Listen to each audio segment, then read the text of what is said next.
All right, so in this video I'm going to show us how to set up a website using Wix. And if you find yourself here at wix.com, you're going to click the Start Now button, sign up for your free account, and it will guide you through choosing your first template, getting your first website up and running. I'm going to go ahead and sign in with my existing account real quick.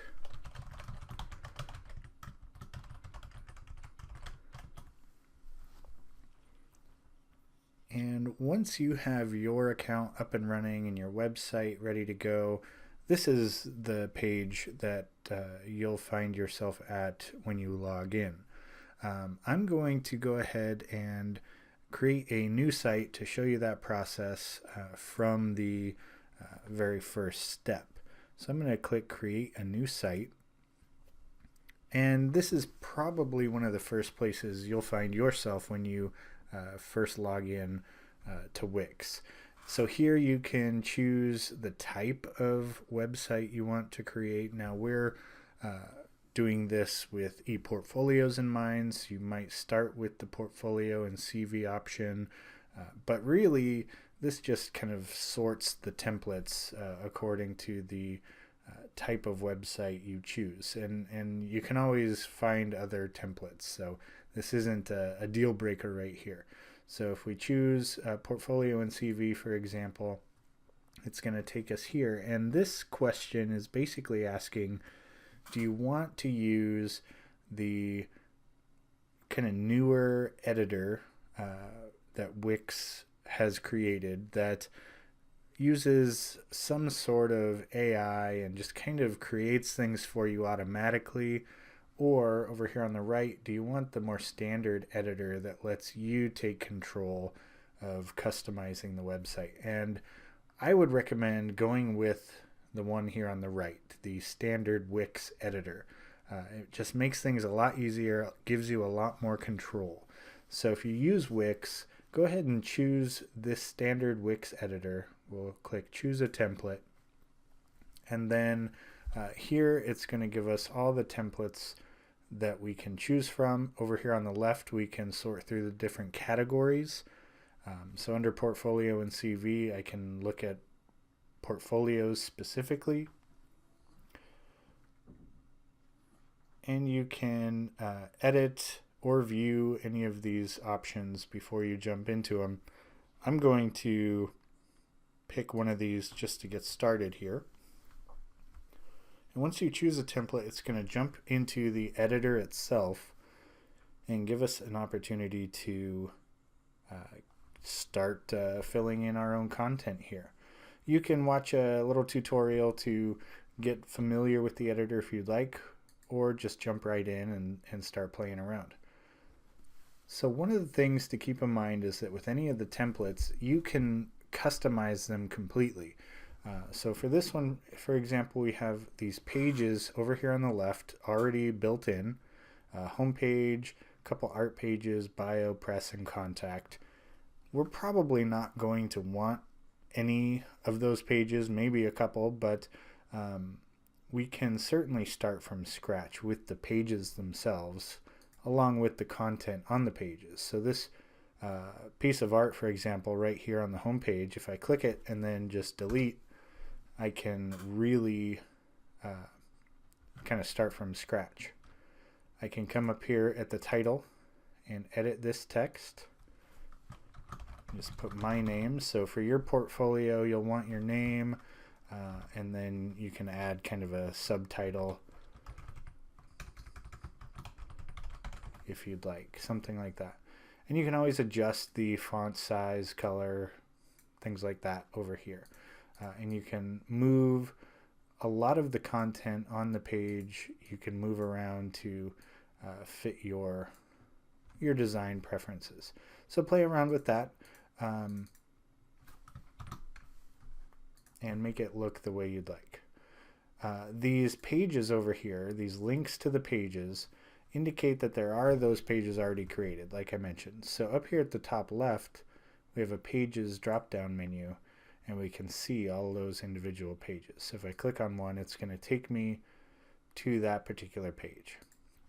And again, we probably don't need these pages. So what might be useful is to just go ahead and delete all of these excess pages that came with the template, and then we can start our own extra pages. So if you click the little 3 dots on the page, we can then delete the page. I'm going to go ahead and do that with all of these extra pages.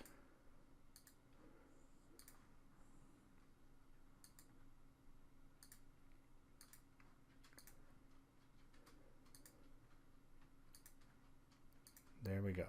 So now all we have is our home page, and in our navigation menu we see we only have that home page. So on the home page, this is where you'll be adding some content, and you'll want to read our assignments to get more specific instructions for that. But to add those additional pages, once you have your home page up and running, come up here to the Pages drop-down menu one more time, and then at the bottom, click Add Page. Click Add a New Page, and then we can name this page, perhaps About Me, for example. And then we can adjust the settings of that page by clicking the 3 dots, jumping into the settings, and then we can look at different layouts, page info,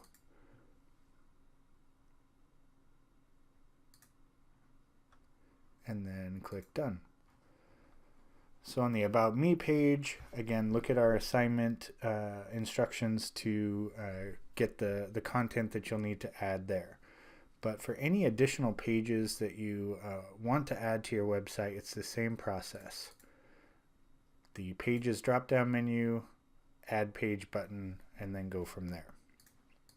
So on any given page, you'll probably be using the Add button over here on the left quite a bit.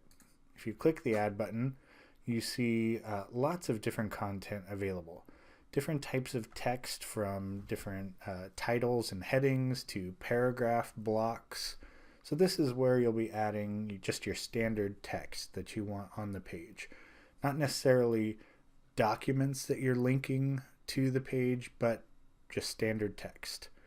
Then we get into images, video, audio recording, lots of different content here. So I would recommend playing around with this Add button and seeing all the different stuff you can add to your page, and just make the page look the way you like, and kind of spend some time polishing it a little bit.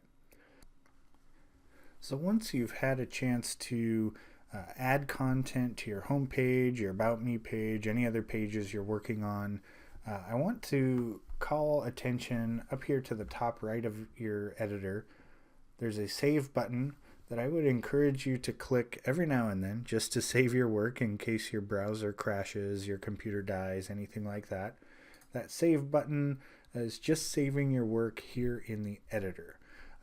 When you click that Save button, it's going to ask a couple questions. Sometimes it asks for you to maybe update your account to get a better URL, but for now we'll just keep the free stuff. We'll click Save, and it's just going to save your work here in the editor. It will also give you this pop-up window that says, hey, you've saved your work, but don't forget to publish it. You have to publish your work to make it live on the web. So for now, it does give you the Publish Now button. You can go ahead and click it there and you're up and running, or just click Done.